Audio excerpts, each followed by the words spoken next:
Glória a Deus, a paz do Senhor Jesus, amém? Que bênção, né? Dando início a mais uma aula e um módulo. Nesta feita nós vamos estudar sobre homilética, a arte de pregar com elegância, né? E esboçar sermões. Nós teremos 4 encontros nesse módulo e são 8 tópicos. Nós vamos dividir 2 tópicos para cada aula, para que fique bacana. E aí desses 2, como nós temos aqui o tópico da introdução, que não está contado como tópico, então hoje serão 3, né? E a introdução, mais o primeiro tópico, mais o segundo tópico. Então, assim, são 3 hoje. E o horário não perdoa, né? O horário não espera. Então eu peço a compreensão para que a gente possa ser objetivo. Eu não gosto de ser muito objetivo, eu gosto de ser eu gosto de explanar mais, de explicar mais. Só que em virtude do tempo, infelizmente hoje vou precisar ser objetivo. Não é da minha vontade, mas vamos tentar aqui ser mais sucinto. Por exemplo, aqui na introdução já dá para resumir algumas coisinhas, porque a introdução ela vai basicamente nos falar sobre as regras de transmissão de comportamento, né? É só mostrar aqui o atual cenário, né? Que muitos pastores, como ele traz aqui, muitos líderes, eles apresentam uma pregação, um sermão, explana as suas palavras, mas sem ter aquela preocupação ou dar aquela ênfase nas informações concatenadas, organizadas, ficam meio que esparsas. E a homilética, ela traz esse cuidado, ela apresenta esse cuidado de organização das ideias, né? Organizar as ideias para que possa ser expressado. Então, nesse contexto, a igreja já foi muito deficiente, já foi muito deficiente mesmo.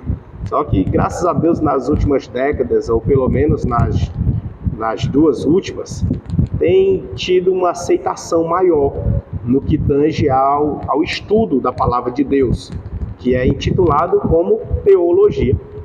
Teologia nada mais é que estudo da palavra de Deus, né? Estudar sobre Deus. Então, não deveria existir aversão contra isso. Mas já houve uma resistência gigantesca e agora, graças a Deus, tem diminuído. E com essa redução de contrapartida, houve o crescimento no que diz respeito à desenvoltura de técnicas de organização textual, de elaboração de sermões. Vê que a gente já consegue notar com maior frequência pregadores usando um esboço, né? Quem já notou? Já viu? Né? Quem já preparou? Né? Entendeu? Então assim, veja que já tem com mais frequência, né? Aí já estão assim, tipo, passando dos limites, assim, no sentido, não que seja perigoso no sentido de influenciar ou interferir na mensagem, mas o perigo é levar o comodismo do pregador, para ele, exato, ele entra na zona de conforto, né? Ele não se dispõe mais a buscar na fonte, né? Aquela de pagar o preço. Ele faz uma simples pesquisa, pede para organizar e tchau, tá pronto, né? Sendo que a palavra de Deus a gente sabe que ela tem um teor a mais, né? Tem um toque a mais. E nós vamos falar isso lá nas últimas aulas sobre esse toque, né? Sobre esse o que faz o diferencial, tá? Em síntese, deixa eu inaugurar aqui os pincéis novos. Tá ruim de abrir. Pronto, deu certo.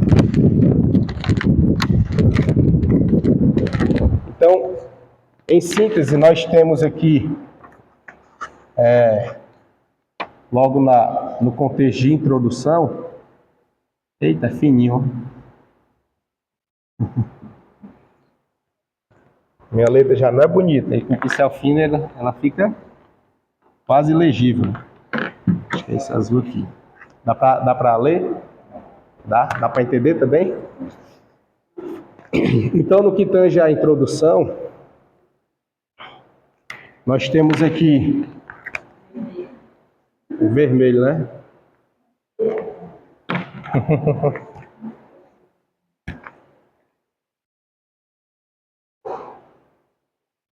Regras de transmissão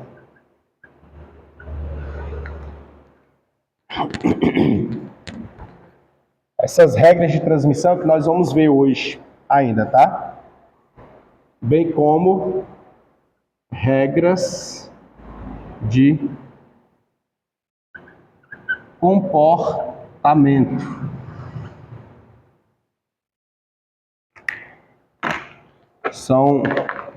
São regras que foram inseridas no que diz respeito à transmissão da palavra de Deus, ou no estudo da homilética.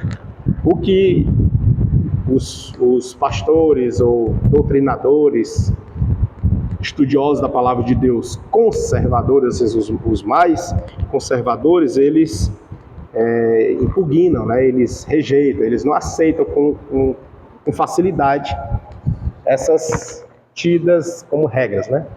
Porque para eles, quem tem que controlar ou ditar as normas, as regras para o pregador é o Espírito Santo. Então, para eles, obedecer regras humanas, isso aí é inadmissível. Como assim regras humanas? Porque as regras de transmissão e regras de comportamento foram elaboradas por homens. E essas elaborações não vieram com aquela tida como inspiração divina. Veio como uma organização social, para que pudesse, assim, melhor se apresentar. Tá? Então, tipo assim, não foi canonizado, né? Não foi canonizado, então, para alguns bem conservadores, eles impugnam. Eles não aceitam essa questão de regras. Mas faz parte do estudo, para que a gente possa fazer a obra do Senhor, se apresentar, transmitir a palavra de Deus com ordem, com organização, com postura, para que não fique aquela coisa descontrolada, né?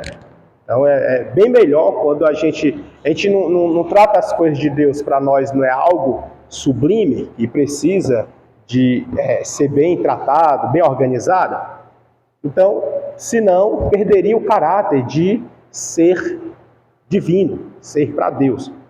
Não é porque é para Deus que a gente vai fazer de qualquer jeito. Então, a gente precisa realmente ter um parâmetro.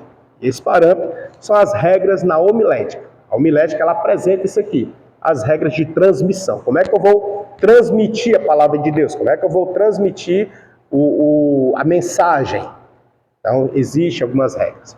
E o comportamento, eu posso me comportar de qualquer forma nessa transmissão, ou o meu comportamento vai influenciar no que eu estiver falando.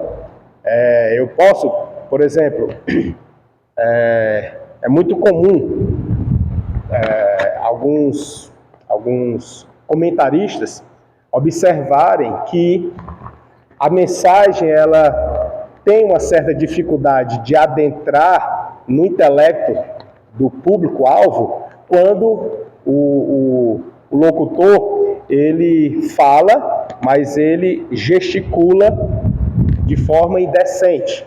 Por exemplo, tem uns que enquanto estão falando, tá ajeitando as calças. Aí isso, eles dizem, a regra de comportamento, Isso é inadmissível, porque na hora que você vai ajustar alguma peça de roupa, você tira a atenção do seu público. Ele desvia a atenção, perde o feeling do raciocínio que você está falando e olha para o que você vai fazer. Outro ato de comportamento é o locutor está falando e ele tem um público. E aí, enquanto ele está falando, ele vai e direciona a palavra para uma pessoa só, aponta no meio do discurso e diz: fulano, faz isso aqui, isso aqui, isso aqui. Quebra total o raciocínio, a atenção. Então, foi criada essas regras para que pudesse colocar um certo limite no comportamento, nos gestos, no desvio do olhar. Por exemplo, tem nessa questão do olhar, tem locutor que vai falar e escolhe uma pessoa e faz o discurso dele todinho olhando só para aquela pessoa. A pessoa fica até constrangido. A pessoa fica assim: meu Deus, será que é comigo? Meu Deus, será que sou eu? Aí a pessoa às vezes até desvia o olhar, baixa a cabeça, olha assim para ver se ele olha para outra pessoa, né? Mas aí quando retorna, continua olhando lá. Então assim, são posturas que são reprovadas na homilética. E é nela que a gente vê, é nela que a gente aprende, tá? O ideal, qual é o ideal? É você falar tentando olhar para o máximo de pessoas possíveis. Claro que a homilética, ela reprova também aquela postura de estar falando com o público aqui e se virar para falar com o público daqui, né? Virar de costas. Ela também reprova isso aí, que é muito comum. Nos nossos altares tem tudo, né? Se vestir, menino.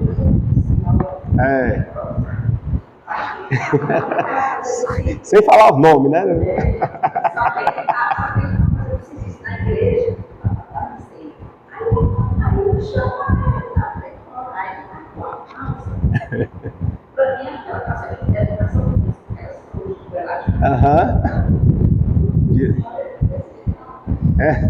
No culto de Senhor. Que é um culto que você se arruma, né? Vai, se ajeita aí. É isso. Assim, é como as regras da homilética apresentam. Porque assim, em tese, não era nada deveria nos roubar a atenção. Mas é inevitável. Nós somos humanos, então rouba a atenção. Por exemplo, se eu estiver falando aqui, de repente, alguém chegar e mexer no cadeado do portão. É inevitável, você olha para trás. Né? Por que você olha para trás? E o outro olha junto. Né? E daqui a pouco a plateia toda olha para trás. Ventilador, né? Fazendo barulho. Ah, sim, a pessoa fica igual ventilador. O crente ventilador, todo tempo olhando para cá. Então, assim, enfim, comportamento. Você percebe que existe comportamento que são apropriados e inapropriados para o altar, né?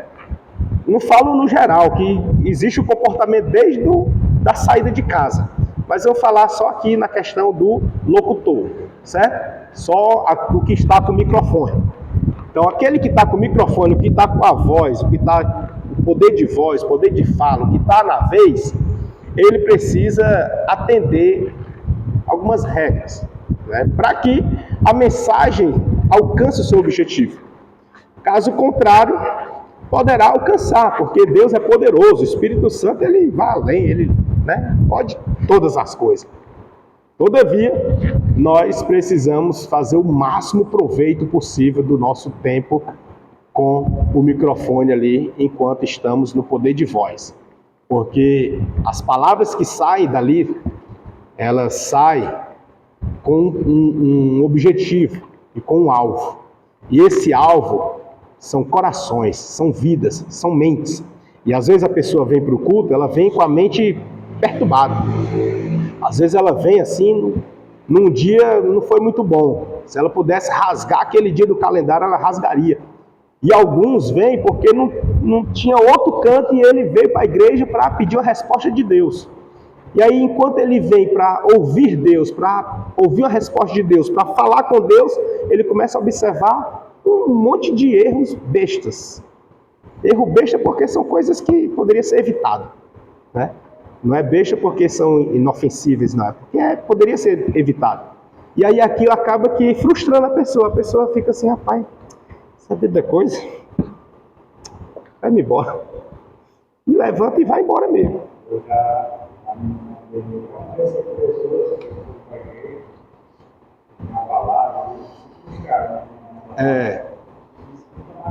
Nunca mais, ó. Aí pronto. Entendeu? Uma pessoa que é uma luta para vir para a igreja por causa de uma coisinha de nada, ela é muito crítica. Muito. Isso. É.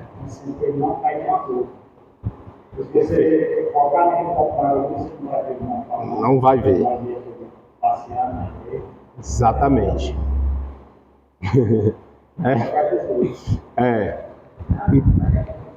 É complicado, exato. Mas perceba que qualquer coisa pode roubar a atenção, né?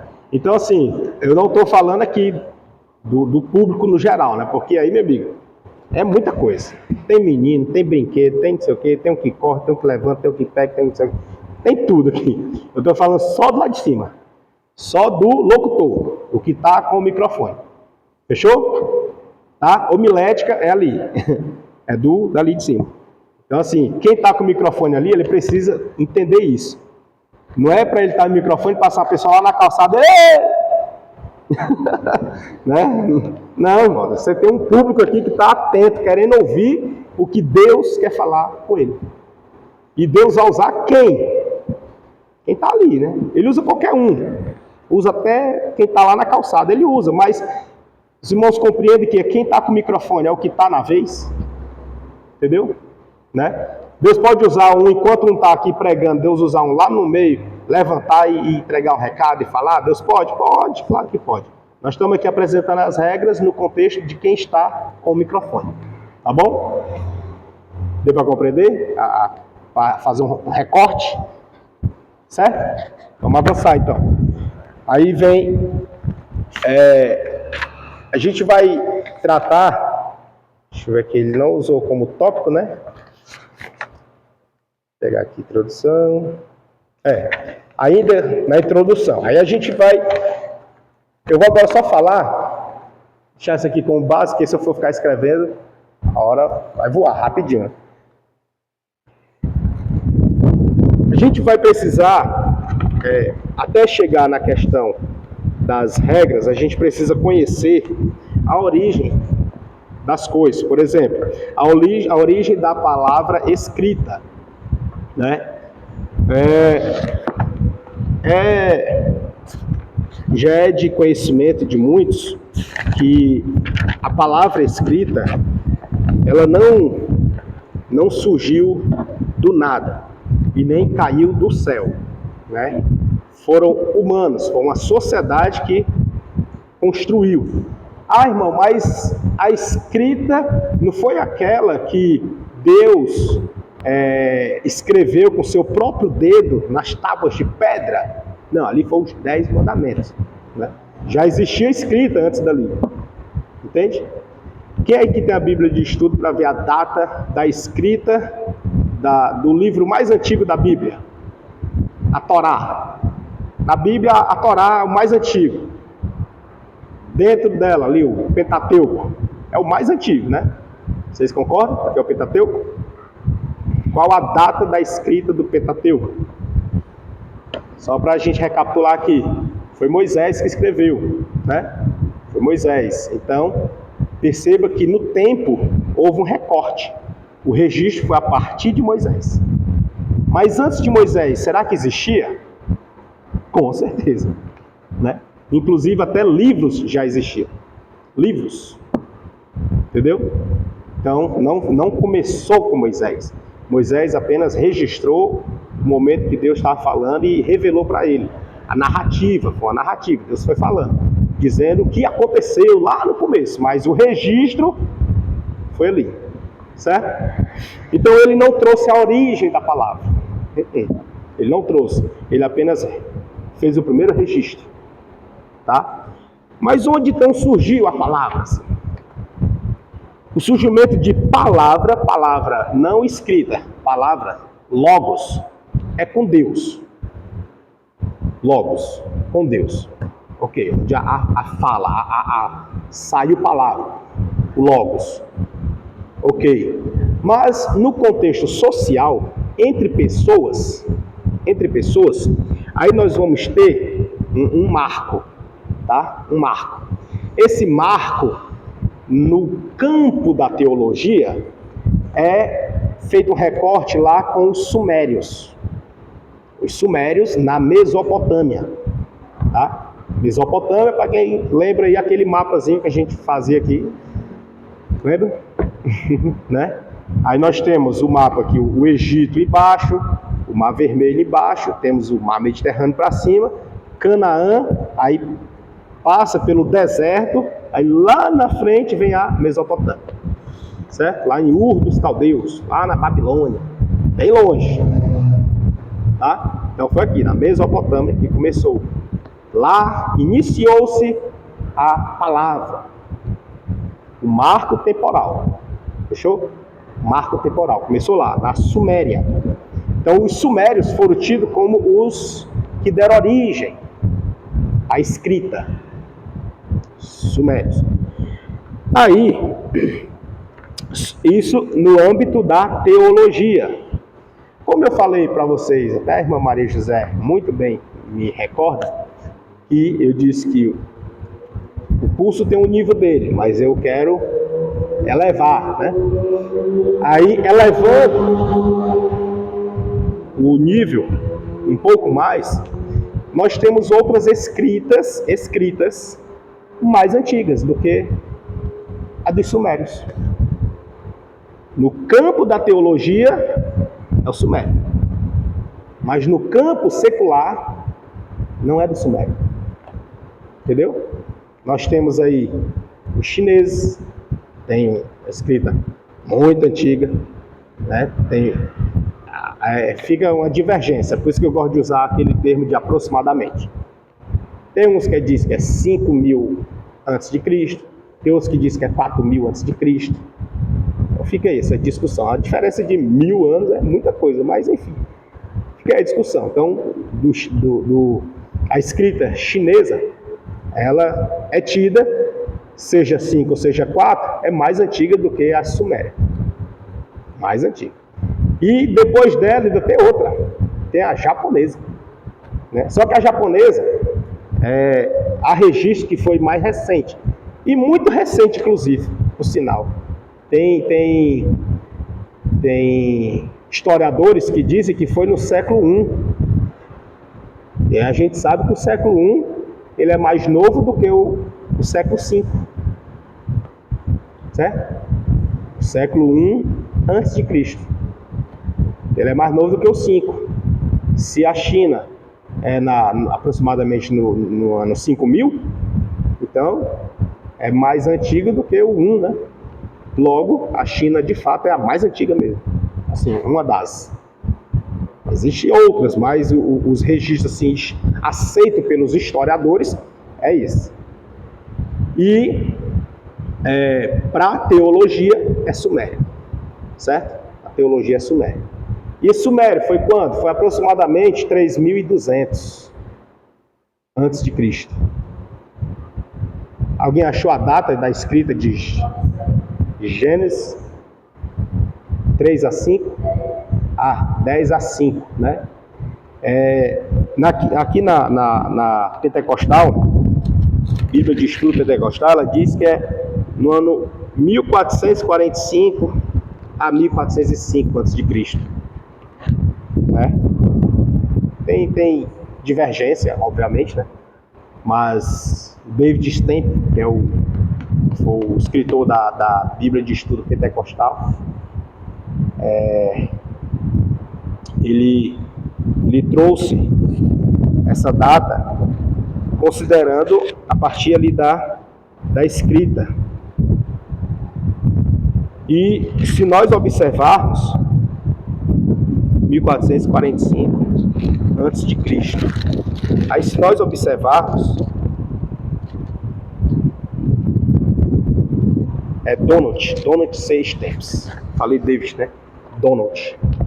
Aí se nós observarmos, esse tempo, ele vai estar aí aproximadamente no século 14, 15, bem longe do Sumério, que é século 32, 33. Perceba que é bem distante. Então, para todo efeito, o número, a data de registro do livro da Bíblia não é uma base forte, plausível para discussão teológica, certo? Para discussão teológica usa-se Sumério, fechou? Para discussão teológica. A data da escrita, sei o que, mas como é que essa escrita foi 3.200 a.C. se o livro mais antigo da Bíblia é de 1445? Entendeu? Isso aí é discussão de leigo. Porque hoje nós estamos aprendendo que não é parâmetro, a data que está aqui não é parâmetro para discussão teológica. Ela é apenas de registro da fala de quando Deus revelou para Moisés. Ok? Aí antes dele já existia. Então vamos avançar. Aí, depois dessa escrita chinesa, tiveram também os cuneiformes. Os cuneiformes, que é exatamente a escrita dos sumérios, eram símbolos. Uns símbolos que eu acho que vocês já devem ter visto.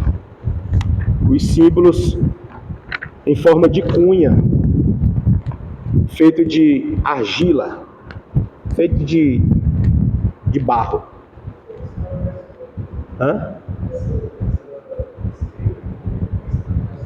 É ensinado na escola?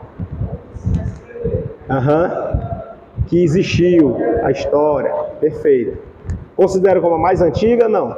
Como é que diz lá? Né? Uma das, né? Pronto. Na teologia é ela. Na teologia é ela. Mas secularmente tem a chinesa, né? Entendeu? Mas assim, de cunho teológico é ela. Aí, da cuneiforme, ela evoluiu. Na verdade, ela já foi ela foi evoluída da pictograma. Essa pictograma, eu até coloquei aqui, era feito desenhos apenas para dar a ideia do som. Então, é semelhante àquilo, não sei se os irmãos já viram, uns enigmas que tem com emoji. Você bota os emojis para você decifrar a frase, o que quer dizer. Aí vai emoji, vai desenhos. Já viram, não? Tem, por exemplo, o desenho do, sei lá, você é bem grosseiro aqui, né? Digamos que um tapa, a pessoa levando um tapa, tem um desenho só. Tapa, um pé, né? Um pé e... Deixa eu ver. Outra coisa termina com T, com TE, sei lá.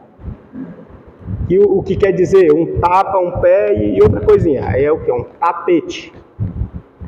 Entendeu? Tapete. Aí tem o TE, que é outra coisa.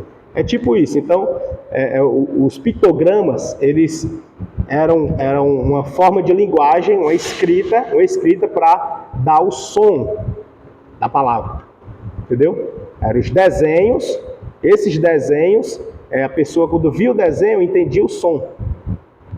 E aí formava-se a pronúncia daquela palavra. Isso é a criação, né? Obviamente, é lá no começo. Tá certo? Oriundo, já uma evolução das cuneiformes. Aí vem os hieróglifos. Os hieróglifos é os que alguns chamam de hieroglifos. Vocês já ouviram em qual? Hieroglifo, né? Hieroglifo. A pronúncia correta é hieróglifo. hieróglifo. Se bem que isso é discutível, porque diz assim, na origem do hieróglifo não existiu o acento agudo. O acento agudo é aqui, e aí fica assim, essas questões. Aqui pra gente fala hieróglifo, né? A origem do acento agudo. Aqui nós temos a irmã Rebeca da Letras para poder, né, cooperar, tá? A origem do acento agudo, né? Então vamos seguir. Aí o hieróglifos aqui, que a gente vai usar assim, ele já é datado de 3100 a.C. É bem antigo, né? Bem pertinho do Sumério ali. Bem pertinho. E eram desenhos que representavam os sons vocais também, né? Que ele já é oriundo dos pictogramas. O cuneiforme, o pictograma, o hieróglifo. Veja que vai evoluindo, né? Vai ampliando. E depois vem a letra.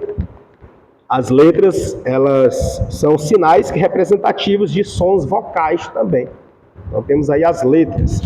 Aqui no nosso material, ele diz que depois que o homem ter vocalizado a palavra, ele inventou a escrita. E aqui foi feito exatamente nesse sentido. Não foi coisa que veio do céu. Foi inventado mesmo pelo homem. Foi em meio à sociedade, tá certo? Ah, mas tudo que a gente faz é dado por Deus. Amém. Deus deu a capacidade para o homem inventar. Pronto. Quem inventou foi o homem. Não houve uma inspiração divina para inventar, entendeu? É isso que eu quero dizer.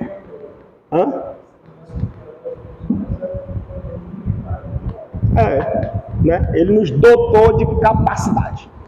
Certo? Nos deu capacidade. Fechou aqui? Aí dessas letras, vocês estão me acompanhando o material? Nessas letras, elas já foram desenvolvido o alfabeto, tá? E aí o alfabeto ele foi criado, pelo menos no que tange de letras, pelos fenícios, cerca de 1200 a.C.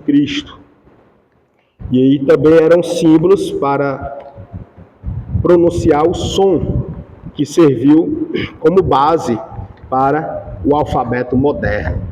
O som, para se falar o alfa, beta, né, gama, delta, epsilon, para falar assim, para esse som. Não estou dizendo para você falar, mas para você escrever o que você falou, o som. Não é que eu vou escrever A. Entendeu? Aí você bota um A. Hoje é muito fácil para a gente saber, né? A gente observa a letra A e fala A. Aí bota um E. Como é que a gente fala? O E. Mas se você pegar uma pessoa do sul, ela lê a letra E, como é que ela vai ler? E. Quem é do sul, a letra E. Perceba que muda o som. A letra é a mesma, mas o som mudou. Então, parece que se faz necessário usar os símbolos de novo, né? Voltar para os símbolos para poder mostrar como é que é o som dessa letra, né? No sul chama E, no nordeste chama E. Enfim, então, vai longe, né? Por aí vai, tem muitas outras. Aí vem a origem da conversa. A origem da conversa, ela veio também do convívio social. Aqui é conteúdo até que serve, acho que até no ramo da irmã, né? Bem, né? Então veio do convívio social. No convívio social foi difundida a conversa. Ah, irmão, então começaram a conversar aqui? Não, já existia, que é apenas o registro, né? Já existia o diálogo até antes de ter a humanidade. Teve um diálogo no céu, né? Então aqui é só o registro, tá bom? O registro. Aí foi diante de um convívio social, que levou o homem a inventar a palavra e a frase, produzindo assim a conversa. A conversa é um diálogo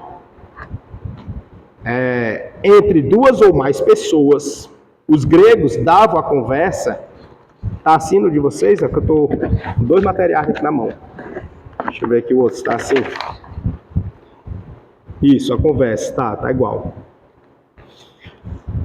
Os gregos davam à conversa o nome de homilia. Começa a trazer para cá, né? Então, para os gregos, homilia era o quê? Conversa. Os romanos a chamavam de sermões, né? Os romanos falavam em latim. E em latim, conversa é sermões. E aí, por isso que você ouve muito na igreja, pelo menos um sermão. Não é assim? Sermão. Só que o sermão para nós aqui é outra coisa. Não é assim?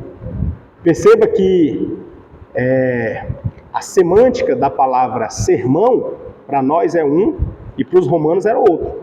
Para eles era sinônimo de conversa. Para nós aqui, sermão não é conversa.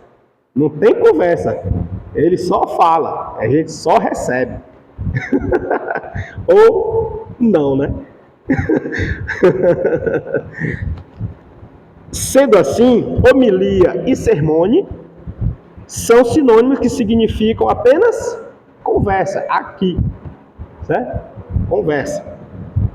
Aí se alguém quiser falar de forma categórica, tiver uma classe com muito barulho, todo mundo conversando, aí você chega e diz assim, ó, sem homilia, né? Tipo assim, para ser bem mais rebuscado, né? Sem homilia. Ninguém vai entender nada. Pelo menos vamos se calar para tentar entender. Ficar assim, hã? O que ele falou? Pelo menos, ó, encerra o assunto lá, né? É isso mesmo, bora para cá. Sem homilia, sem conversa. Aí vem agora a origem do discurso. Mas, antes de chegar no discurso, eu quero só fazer uma observação no que diz aqui respeito ao diálogo. Ele trouxe aqui a conversa e falou também do diálogo, né? E no que tange a diálogo, marca ela aí, que lá na frente a gente vai inserir ela em outra regra, em outro pontinho. Só deixe destacado. A origem do discurso. O discurso, assim como a conversa, deu-se origem ou inspirou os homens que a criou a partir de um convívio social também. Veja que tudo parte da sociedade, né? Estando em sociedade, começa a surgir as ideias e a difundir novas regras. E aí, em sociedade que foi produzida a palavra, a frase, a conversa, também produziu o discurso. Enquanto a conversa é um diálogo, olha aí, ele vai trazer aqui como sinônimo, né? Já a gente pega, em que o interlocutor tem uma participação direta, mas de forma direta e real. O discurso é um diálogo em que a participação direta, mas de forma imaginária. Ele traz aqui essa separaçãozinha, bem sutil, porque enquanto o diálogo ele está dizendo que o interlocutor tem uma participação direta e real, porque está falando diretamente, já no discurso não, ele apenas fala.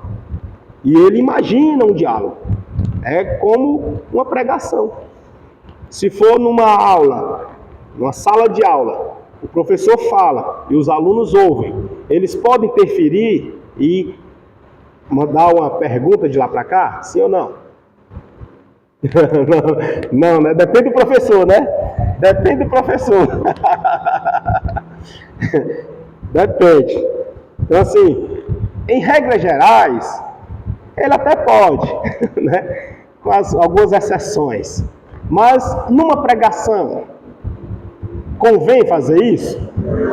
Você pode, o pregador está ali pregando, você levanta a mão aqui, aí ele pensa que é glória a Deus, você... Peraí, o senhor falou isso aqui, mas não vi aqui não, onde é que está escrito? Você pode fazer isso? Não, você apenas ouve. né? Eu ia dizer recebe, mas vou tirar o recebe, só ouve, né? Receber ou não, aí já é outra história. Você ouve, e aí isso é tido como um discurso, porque no discurso só um fala, os outros ouvem. E aí, quem está falando, o locutor, ele imagina um diálogo. Ele imagina estar conversando com a sua mente. Ele está presumindo que você está pensando. Entendeu? Aí vem aquela de manipulação, né? É onde você imagina que a pessoa está pensando algo. Alguns notam pelo olhar, pelo como é, as feições que ela muda, linguagem corporal. Muito obrigado. Então assim, você nota quem é o locutor, ele está vendo todos os rostos. Está vendo quem olhou para o lado, quem mexeu com a boca, quem fechou os olhos, quem olhou para cá, quem fez assim, quem meneou com a cabeça, né? Quem faz assim. Ele vê tudo. Então assim, ele vai captando. Para ele, isso é o feedback. O locutor, ele está recebendo a resposta. Esse é o diálogo para ele, é o diálogo imaginário. Entendeu? Por isso que é tido também como um discurso. Só que é um discurso onde só um fala. A resposta, ou a indagação, ela vem por percepção. Certo? Então guarda aí. Aí, ninguém sabe quando surgiu o discurso. Frustrante isso, né? Ninguém sabe quando surgiu o discurso. Só que ele já tinha falado aqui, foi no meio da sociedade, só não sabemos a data, né? Quando. Porque é um marco temporal, é aquela questão da linha do tempo. Eu gosto muito de estudar e aprendo bastante com a linha do tempo. Que é dar um recorte assim, ó, a partir daqui, bem aqui começou. Eu gosto. É uma forma minha, né? De aprender pela linha do tempo. E aqui ele me frustrou, porque ninguém sabe quando surgiu, né, o diálogo. Fica assim, o discurso, perdão. Mas podemos imaginar também, vamos entrar no campo da imaginação, como ele apareceu. Foi quando alguém teve que alterar a intensidade da voz para se comunicar com um grupo de pessoas. Aí eu me lembrei de Esdras. Esdras teve que alterar o tom de voz, falou para todo o povo ouvir e pregou ali um sermão de quase 6 horas de duração. Não, Esdras não. Esdras, ele trouxe a lei, ele encontrou o livro e leu para o povo. O povo já nem lembrava mais, sabia nem? Aí ele trouxe e leu. Então assim, quando ele aumentou o tom de voz para falar para o povo, e todo o povo estava quieto, ouvindo. Aí, eu falo assim, porque como ele não encontrou aqui, quando começou, eu fui atrás de alguma coisa. Então, eu encontro Esdras, né, falando assim. A gente encontra Moisés falando, diga para todo o povo, né? Quando Deus fala para Moisés, diga para todo o povo ouvir. A gente vê Isaías, salvo engano, é o 58, que ele vai dizer que grita em alta voz, né? Para todo o povo ouvir. Então assim, a gente vê esses momentos de falar, em elevar o tom de voz para que o povo ouça. E aí, esse elevar o tom de voz para o povo ouvir, ele considera como discurso. Entendeu? Então vem a origem. Então a origem quando foi? Aí a gente pode escolher as datas, né? Já que não tem, a gente escolhe. Tem aí Esdras, o episódio lá de Esdras, quando trouxe a leitura da lei. Tem Moisés lendo a lei para o povo. Tem os profetas também falando para o povo. Tem vários aí, tá? Se quiser fazer recorte, você escolhe. Que não foi definido ainda. Quem sabe os futuros teólogos aqui, quando se formarem, quando estiver lá na frente, já vão definir a data. Tá aqui, eu descobri. Aqui, ó, foi aqui, fulano de tal. Certo? Aí, ó. Aqui tem potência aqui, tem potencial aqui, viu? Na sala tem potencial aí. Então vamos aqui. Aí vem, depois do discurso, vem a nossa cadeira, nosso módulozinho, a homilética, né? Então já diante dessa explicação, já dá para a gente saber mais ou menos o que é a homilética, pelo menos um norte, né? Já dá, né? Vamos lá, então. Homilética. Que aqui é igual o inglês. Quando a gente pega o inglês, uma frase é uma coisa. Você vai separar, tirar as palavrinhas, muda totalmente. Né? Aí aqui, ó. Do grego, homiléticos, que significa o quê? Escolhidos. Como assim, né? A gente estava agora vendo que era uma conversa. Agora é escolhido. Entendeu como é o negócio? Então vamos aqui. Arte de elaborar e apresentar sermões. Essa é a definição do contexto de homilética. É a disciplina que leva a falar com elegância. Olha aí que coisa chique. A desenvoltura e propriedade bíblica e evangélica, né? Ele considera assim porque é puxando sardinha para nós, né? Mas aqui é no geral, tá? É no geral, é quem vai falar precisa se comportar dentro das regras da homilética. Aí, né? Fica paradinho ali. Aqui na postura. Aí tem, né? Tem uns pregadores que rodam o altar todinho, né?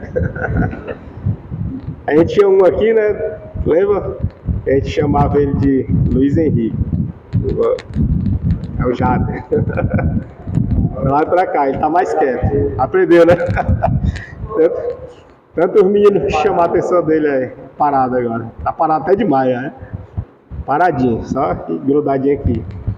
E tem uns que gostam de usar o que o Gideões, Aí é pra lá e pra cá.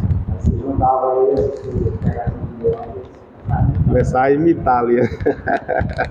E tem imitação aí, mano. Vamos seguir. Aí, na homilética, ela nasceu quando os pregadores cristãos começaram a estruturar. Olha essa palavrinha-chave. Estruturar suas mensagens, seguindo as técnicas da retórica e da oratória romana. Olha aí, temos um recorte aí, né? Da retórica e da oratória romana. Por que temos um recorte e foi destacado isso aqui? Porque antes da romana já existia. Né? Já existia. Por exemplo, quem é tido como sendo o pai da retórica? Sei lá, botar assim.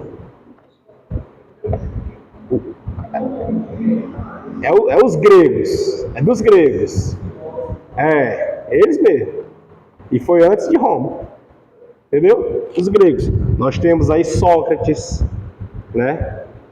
Depois de Sócrates, nós temos... É uma fileirinha, tá? Pode guardar nessa ordem. Primeiro foi Sócrates. Sócrates, ele acho que é de 440 antes de Cristo. Por aí. 436, Obrigado, viu? Olha aí, coisa boa. Né? Tá escrito, Sócrates, né? É porque fica essas divergências de data. Então, assim, aí tem Sócrates. Sócrates é o âmago nesse sentido, da retórica e da oratória. Aí temos, depois de Sócrates, tem o Platão. E depois de Platão vem o Aristóteles. Né? E contemporâneo de Aristóteles, mas não é filósofo, mas que foi muito influenciador também, em outro segmento, é o Alexandre o Grande. Inclusive, ele admirava Aristóteles. Entendeu? E morreram quase bem próximo um do outro. Parece que um morreu num ano, outro morreu no outro, assim. Um em 322, o outro 323 antes de Cristo, né? Então nós temos essa sequenciazinha: Sócrates, Platão e Aristóteles. Isso no campo da oratória, da retórica. Aqui no nosso material ele faz o recorte, ele jogou lá de lado.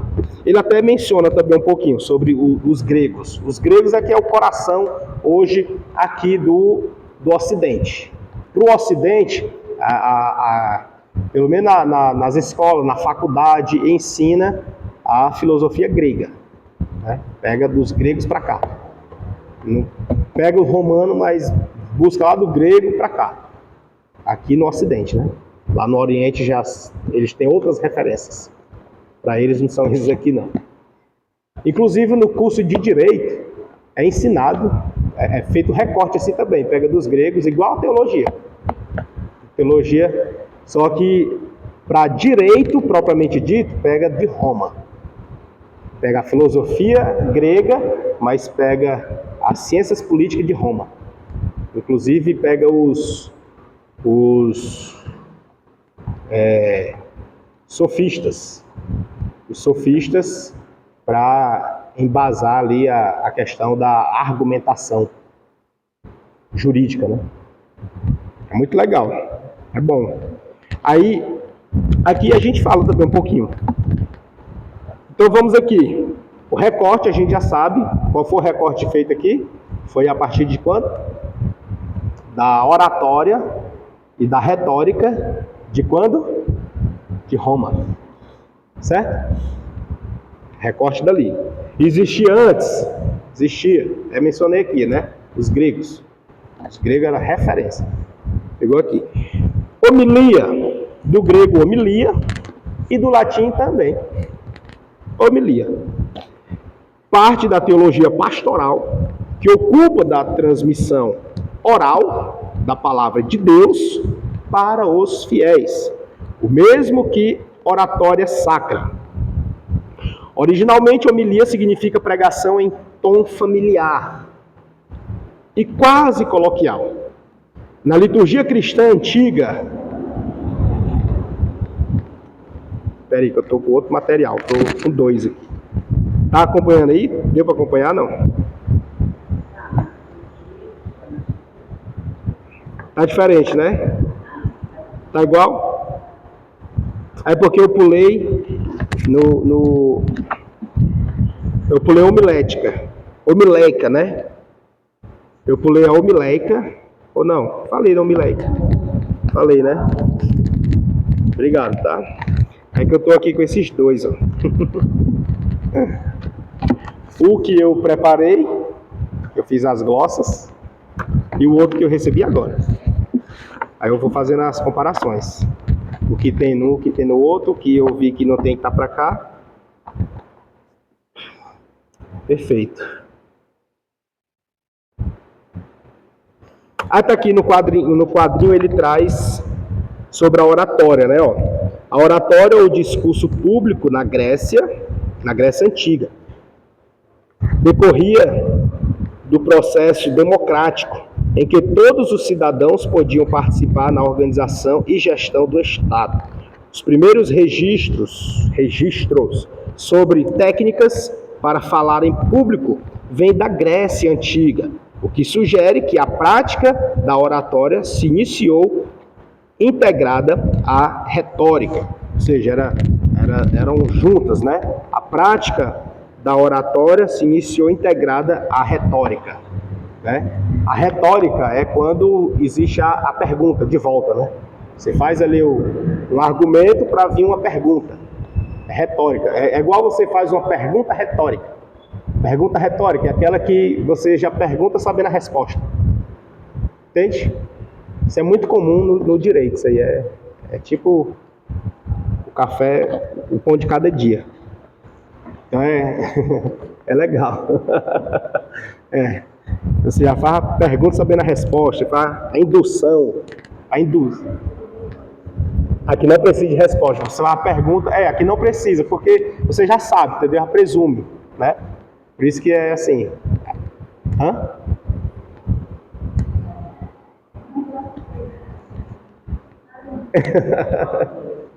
Não entendeu? Nem eu. Então vamos aqui. Aí nesse sentido, ele está dizendo que era um junto, é integrado.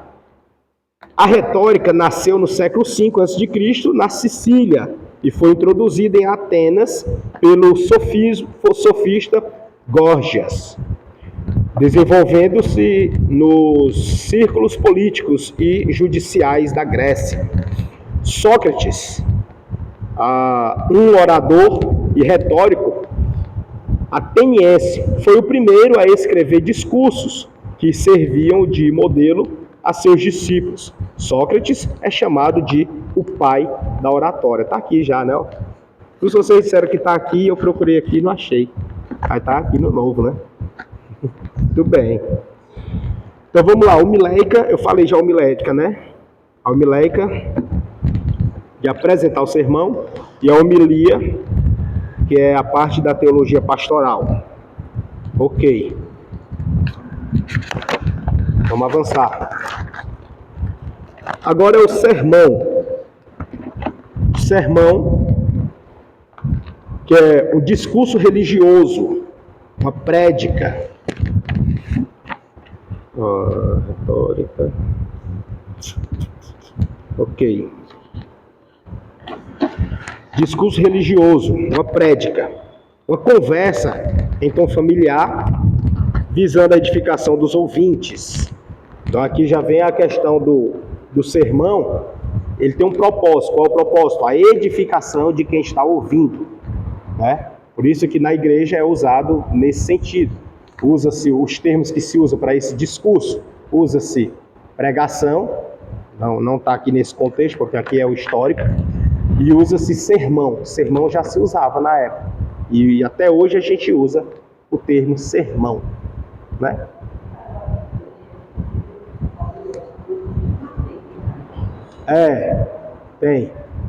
Tem bastante, porque na época era o ápice, né? Tava muito recente. Até hoje se fala, quanto mais na época, mas existe sim. Paulo também. Vamos aqui.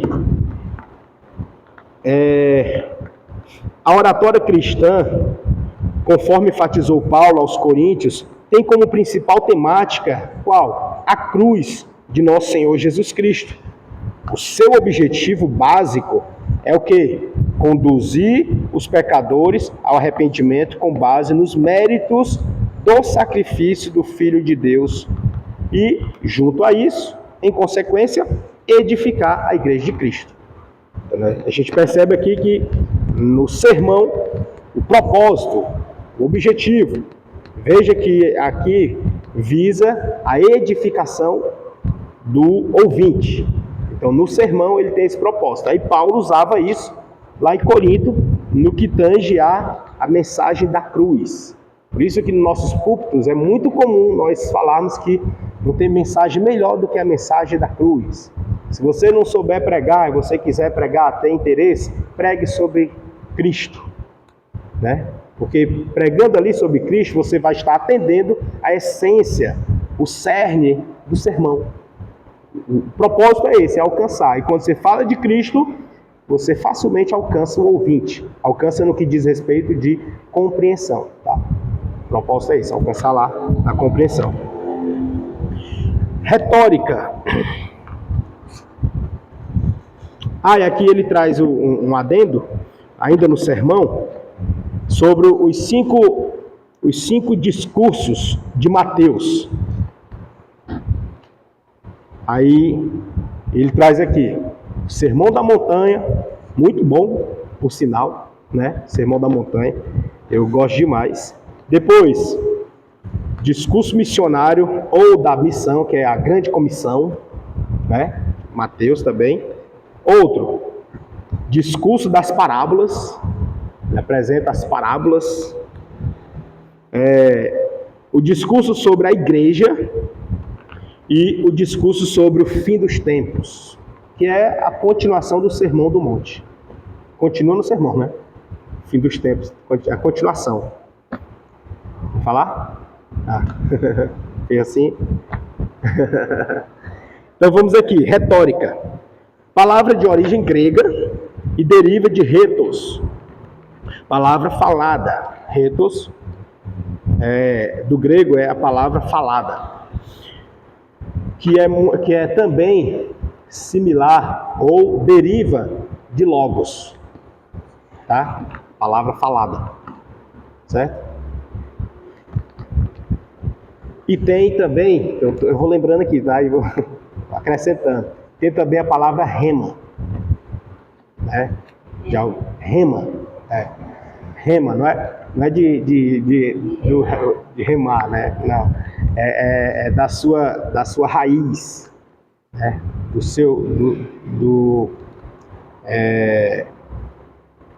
cerne da palavra, da raiz da palavra, da origem dela. Que aí tem a palavra logos é a palavra falada, saindo, e a palavra rema é a sua essência, é a raiz dela.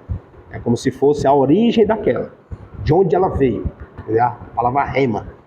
É tanto que há um tempo atrás, usava-se muito quando o pregador estava sendo muito usado por Deus, que trazia aquela palavra do alto. Fala assim, eu trouxe a palavra do alto. Não é assim que se usa hoje, né? Ao invés de falar do alto, falava a palavra rema.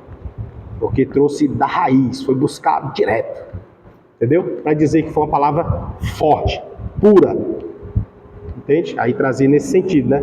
Era muito comum falar. Aí substituíram, estão usando agora a palavra do alto, palavra do céu, palavra muito boa. Estão usando assim hoje, né?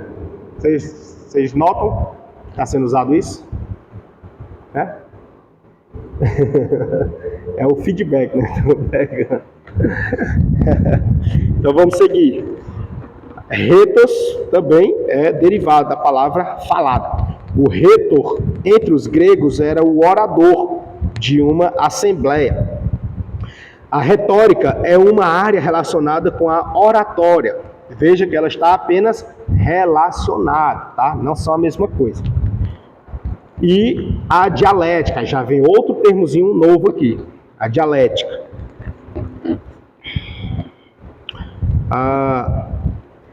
E remete para um grupo de normas que fazem com que o orador comunique com eloquência. Ou seja, existe um conjunto de normas, e esse conjunto de normas faz com que o orador se apresente com eloquência, transmita a mensagem com eloquência. E para que ele chegue a essa eloquência, ele precisa fazer a junção das normas da oratória e da retórica. Da oratória e da retórica. A retórica pode ser utilizada como instrumento de manipulação da opinião. O primeiro homem a traçar... antes de falar aqui desse primeiro homem, a respeito aqui da retórica que pode ser usada como manipulação, inclusive Sócrates, ele era um dos que batiu de frente contra a postura de alguns, né, na verdade, de alguns sofistas, quando eles usavam a retórica para persuadir as pessoas e defenderem a causa delas, que era o advogado. Por quê? Porque na retórica você usa para ludibriar, para persuadir. E quando você faz isso, aí Sócrates, ele comenta que eu falo assim porque é nos livros, né? Aí comenta. Aí fazendo uso da retórica no sentido de persuasão, você seria desonesto com a verdade, porque você estaria mais interessado em defender uma pretensão, um direito de alguém, do que mesmo compromisso com a verdade. E aí ele usava essa expressão de que, como ele diz aqui, que a retórica pode ser utilizada como instrumento de manipulação da opinião, entendeu? Por quê? Porque você vai usar o poder de persuasão para convencer as pessoas a acreditar em você. Isso é muito usado, mas muito usado mesmo no júri popular. É muito no tribunal de júri, né? Audiência de júri. Porque o advogado, ele precisa convencer as testemunhas para que elas acreditem na sua fala e concorde com ele na defesa do seu cliente. Então ele precisa persuadir todo aquele grupo de modo que convença eles de que o cliente é inocente ou culpado, seja o que for, né? A depender de quem ele esteja defendendo. E aí esse ponto realmente fica assim mais suscetível à manipulação. E vai depender das palavras que você usou. Você pode ouvir um sermão muito lindo, muito convincente, né? Como o pastor Pedro gosta muito de falar, né? Que as palavras convencem, né? Mas o testemunho arrasta multidões, não é assim? Ou seja, pela palavra pode realmente convencer, manipular, acreditar, faz a pessoa chorar. Por isso que na Assembleia ela tem esse cuidado de os pregadores não estarem mexendo com as emoções das pessoas, estarem querendo manipular as emoções das pessoas, para só querer fazer ela chorar, só fazer a pessoa ficar pensativa. Não, tem bastante, né? Tem bastante. E aí ela tem esse cuidado, porque é importante que a pessoa sinta isso, mas pelo Espírito Santo. E não pela persuasão, pela oratória, pela eloquência, né? Então, não é pelo Espírito, e não pela fala. Pelo timbre de voz, porque ele fala tão manso, ainda bota aquele fundo musical, que fica assim, aquela coisa tão, né, envolvente. Meu Deus, né? Tem muitos pregadores que mandam logo dizer, não, pode deixar sem o fundo mesmo. E já tem outros que oferecem até dinheiro, né? É uma moda aí que estão dizendo assim, tecladista, ou sei lá, músico, faz isso aqui que eu te dou R$1, eu te dou R$2. Vocês já viram já, não? Eu te dou R$1. Se tu aumentar aqui, eu te dou R$1. Eu te dou R$10. É assim. Claro que é força de expressão e tá brincando, mas lembra das regras aqui, né, de comportamento? Quem tá ali com o microfone não é momento de brincar, não. Você brinca depois, né? Mas ali é o momento de você dar lugar a Deus, para o Espírito Santo usar você para alcançar a vida. Entendeu? Esse é o propósito. E não brincar, né? Não é para estar... Enfim, vai longe essas coisinhas, mas dá para entender isso aqui, né? Essa questão da manipulação. Aí Sócrates ele batia de frente, ele era contra totalmente isso aqui, tá? Vamos aqui, ainda aí vem aqui na retórica ainda, aí ele vai falar sobre... Deu para vocês entenderem o que é retórica? Persuadir, deu? Ok. Convencer, tal. Só que assim, detalhe, tá? A retórica, ela tem esse condão de persuadir, de convencer, mas não é na fala, é na estrutura. Como assim? Veja que a gente falou agora um pouco do sermão, né? Quando você vai falar, você não pensa, pelo menos é o que se espera, né? Pensa antes de falar. Esse pensar você está estruturando. Isso é retórica.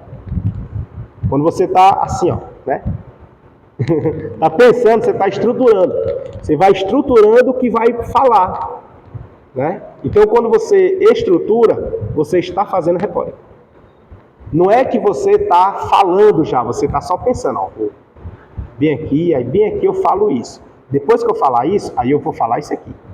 Depois que eu falar isso aqui, aí eu entro com esse. Aí esse aqui, checkmate. Entendeu? Isso é retórica. Então, retórica ela é persuasiva, ela é de convencimento, mas é no âmbito da estrutura. Certo? Ela está mais voltada no que diz respeito ao o que eu vou falar, por que eu vou falar. Ela está mais voltada nesse sentido, a retórica. O que e por quê. E também pode inserir o quando. Tipo, eu quero falar isso, mas eu não vou falar aqui não, vou primeiro fazer uma introdução, depois que eu fizer a introdução que preparar, aí eu falo isso aqui. Depois que eu falar isso aqui, aí eu entro com esse, aí depois eu fecho com esse aqui. Isso é retórica. É a estrutura do que você vai falar, certo? Enquanto que a oratória, ela está na expressão de como você vai falar. Como? A oratória eu faço a estrutura. A retórica eu faço a estrutura. A oratória é como eu vou falar. Entendeu? Assim, de forma sintética, né? Pra gente poder compreender melhor. Tá? Aí é legal que ele vai trazer aqui. Aí ele tirou. Alegandos. Não, tirou não, tá aqui. Tá do outro lado. Vamos lá. O primeiro homem a traçar normas de um discurso foi Corax. O primeiro, lembre-se, do recorte, né, gente? O recorte. Corax, da cidade de Siracusa, na Grécia, cerca de 500 anos antes de Cristo. Bem longe, né? 500 anos, meu amigo, foi mais ou menos logo depois da libertação do povo do cativeiro da Babilônia. Né? Lembra lá da Babilônia? 538, salvo engano, aproximadamente ali 38, 36, o povo foi liberto, né? Então, 36 anos depois, esse cidadão aqui chamado Corax, ele foi um dos a traçar as normas de um discurso. E aí, ele ensinava que o discurso deveria ter as seguintes disposições. Quais? Segundo Corax, as disposições do discurso é o proêmio. Proêmio é o quê? É a introdução, né? Também chamado de preâmbulo. Proêmio, preâmbulo, é a introdução. Também pode ser chamado, os termos jurídicos, de propedêutica, né? Propedeuticamente, se você disser assim, geralmente a gente usa isso nas petições, né? Bota lá, propedeuticamente, excelência, quero falar isso aqui. A Bianca diz assim, pra que essas palavras? É a técnica dali, né? Faz parte. Né? O farmacêutico não bota lá o nome esquisito lá no remédio tão fácil, né? Bota o nome. É assim, cada um tem a sua peculiaridade, né? Tem linguagem lá também na Constituição Civil, não? Tem a linguagem. Pois é, cada um tem, né? Tem a linguagem. Aí, aqui ele está dizendo que é o proêmio. O proêmio é introdução, palavras que servem de preparação de um estudo. E aí, Corax também vai dizer que tem, depois do proêmio, vem a narração. A narração é o quê? A exposição. Eu apresentei, agora eu vou expor. Simples assim, né? E por fim, vem o argumento. O argumento é onde ele vai defender a tese, defender a causa, o que ele apresentou. Ele fez a introdução, depois da introdução ele veio com a narrativa, e agora ele vai argumentar. No direito a gente chama de fundamentar. Vai fazer a defesa, vai provar por que A é B. Por que 1 mais 1 é 2. Por quê, né? 1 mais 1 é 2 é por quê. Aí vai mostrar por quê. Aí vai fazer aquele mundo de cálculo. Aí lá no final tem uma variação. Brincando, viu? Tô saindo aqui da homilética. Aí, no argumento, ele vai fazer aqui o raciocínio com que se chega a determinada conclusão, né? É tipo assim, como ele chegou lá. Agora, depois de ter visto a retórica, vamos para a oratória. Na oratória, ela foi também em Siracusa, que nasceu a arte da oratória. Na antiguidade, a Siracusa foi a maior e mais importante cidade da Sicília. Entre as ruínas arquitetônicas, contam-se um teatro grego, um anfiteatro romano, o altar-mor de Hieron, que alguns até consideravam que era Hieron, aqui ele trouxe sem o acento, Hieron, II, e a cidadela do século IV a.C. O primeiro manual sobre a retórica surgiu nesta cidade.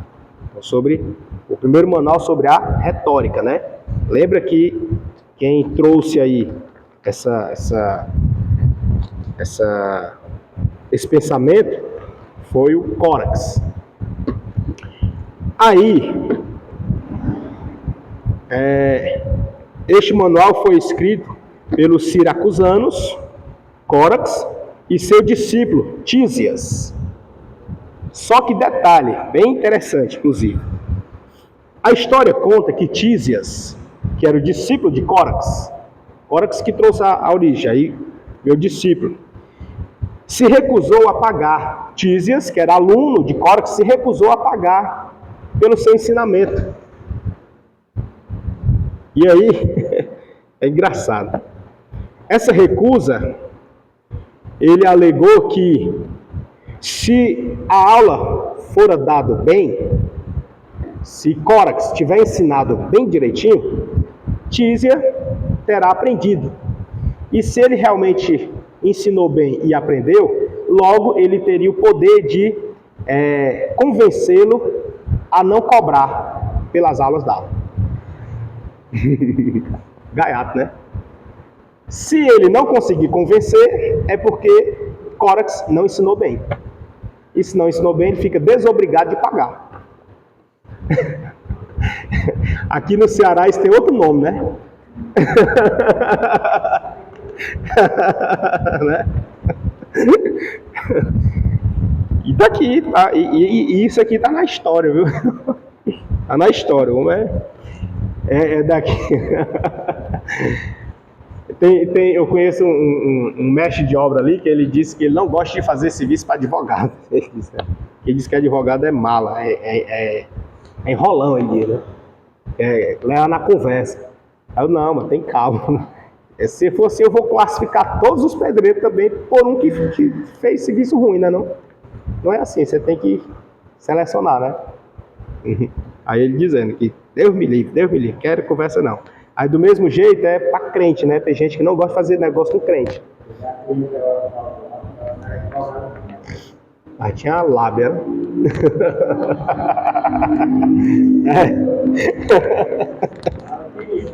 Ela queria, né? Essa argumentação de Tísia é tipo aquele que se eu gostar eu pago. Se eu não gostar eu não pago. É tipo esse aqui. Entendeu? A argumentação de Tísia aqui. Se eu conseguir convencer você de não cobrar, é porque você me ensinou muito bem. Mas se eu não lhe convencer, é porque você não me ensinou bem. Era, né? Aí, só que aqui, como isso aqui é porque eu estou passando para teologia, né? Teologia encerra bem aqui. Mas no direito, usa essas coisinhas aqui também. Só que já com sofistas. E aí, com sofistas, aí já vem o que nós chamamos, até eu trouxe aqui o livro. Ganhei esse livro aqui, A Política. É legal, a ciência da política. Que aí ele traz a narrativa exatamente de Sócrates e Platão. Essa aqui, ó. Apologia de Sócrates e Platão. São 3 volumes aqui dentro. Aí ele traz essas argumentações assim, e aí ele mostra aqui a argumentação e defesa de Sócrates quando ele foi acusado pelos seus conterrâneos e ele foi condenado à morte. Tomar veneno, tomou cicuta. Aí ele tomou e morreu, mas tomou consciente, porque foi condenado pelos seus conterrâneos. E nisso ele argumentou e fez a defesa muito boa, por sinal que até hoje a defesa dele é ensinada nas faculdades. Tá vendo, né? Assim, foi muito forte, mas na época não foi o suficiente, porque havia corrupção. Aí ele jogou a culpa na retórica. Por conta da manipulação. Entendeu? Pra ver como é perigoso, né? Manipulação. Aí ele faz isso aqui. Aí aqui tem o Jean-Jacques Rousseau. Jean-Jacques Rousseau, que é um contratualista. Aí, no contrato, esse pensamento de Tísia cai por terra. No direito usa essa mistura todinha, sabe? Usa de um, de outro, aí o contratualista, ele já quebra isso aqui. Por que quebra? Por isso que até hoje se usa assim, até hoje. Você vive isso. Quem aqui é consumidor? Todos, né? Quando você compra algo, você firmou um contrato. É tanto que vem nota e tudo, né? Não é assim? Aí esse contrato, ele pode ser quebrado ou não, né? O ideal é que ele seja cumprido. Mas se houver avaria no produto, você não pode devolver ou trocar, desfazer o negócio, né? Então, por que você pode? Porque existiu um contrato. Entendeu? Se não fosse um contrato, você não poderia. Só que mesmo não tendo contrato, aí eles trazem a ideia de um contrato verbal. Entendeu? Não é interessante? Aí aqui, nessa conversa aqui de Tísias, não ia prevalecer não, porque ele diz assim, ó, se eu não lhe convencer, eu fico desobrigado de pagar. Aí o argumento do outro seria o quê? Né? No contrato não prevê isso. Não tem previsão legal. O contrato é apenas, no que tange aqui para ele, é de ensinar. Se ele vai aprender, é outra história. Mas o conteúdo foi passado. Entendeu? A questão se você está pegando ou não, aí já foge do meu alcance. O meu dever é passar. O meu dever é transmitir. Se você pegou ou não, aí já é outros 500, né? Entendeu? Agora, pela generosidade de quem está transmitindo, aí fica revisando, refazendo e perguntando e sempre pedindo o feedback. Entendeu? Se não entendeu, explique de novo. Entendeu? Não? Vou explicar de outro jeito. Dá um exemplo, fazer isso, fazer aquilo. São meios de facilitar a compreensão. Dá para entender? Então isso funciona. Até hoje funciona. A gente está falando de Tísias aqui, lá do século IV a.C., mas até hoje está em vigor. Não é legal? Né? A gente vive isso todo dia. Aí vamos aqui, avançando aqui rapidinho. Aí, a civilização grega tinha em alta consideração os homens que dominavam a arte da oratória.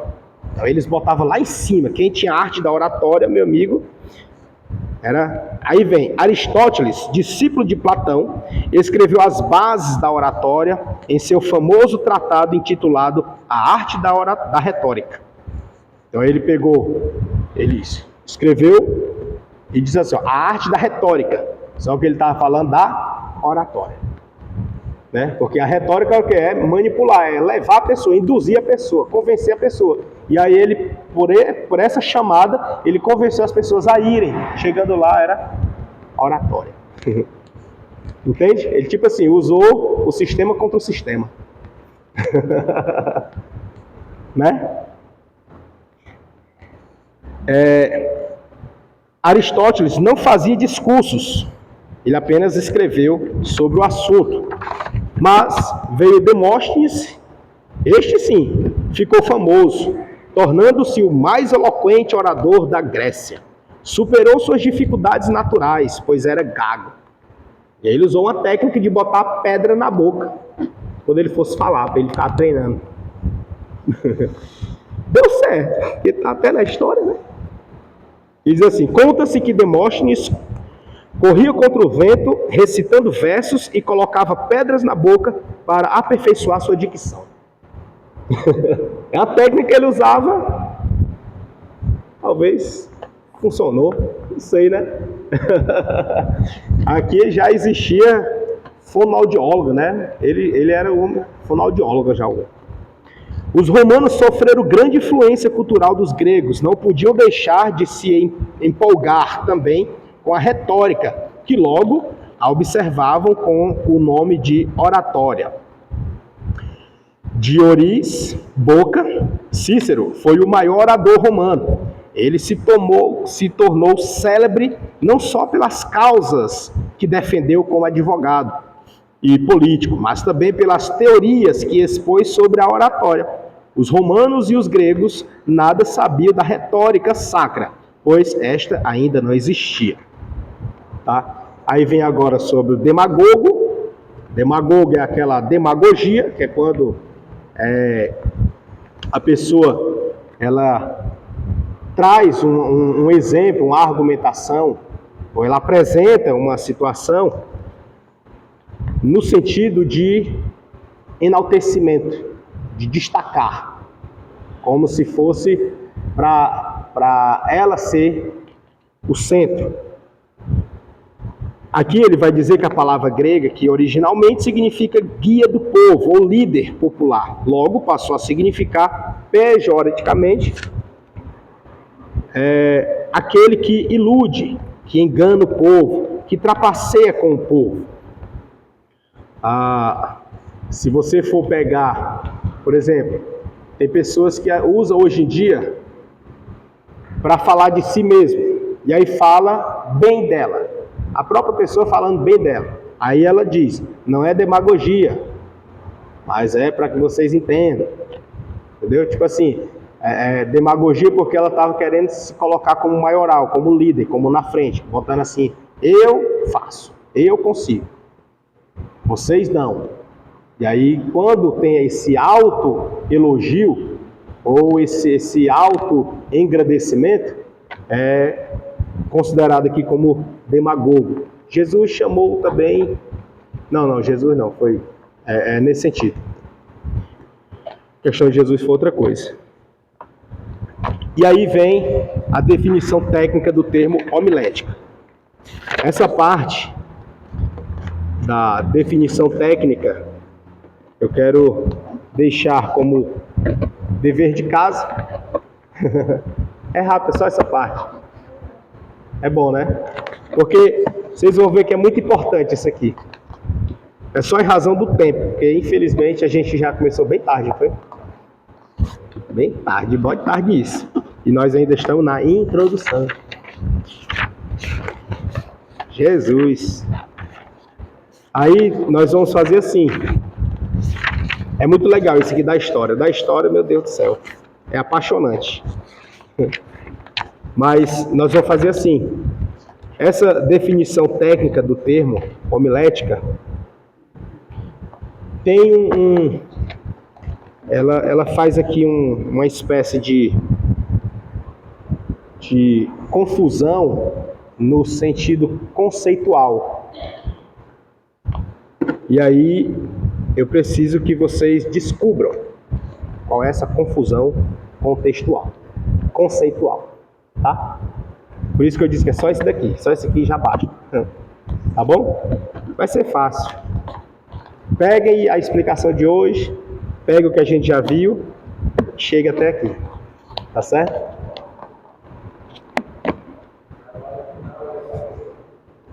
Aí, pode ser, né? Mas fica a critério, tá? Só preciso que descubra aqui e pontue. Pode encerrar, tá bom?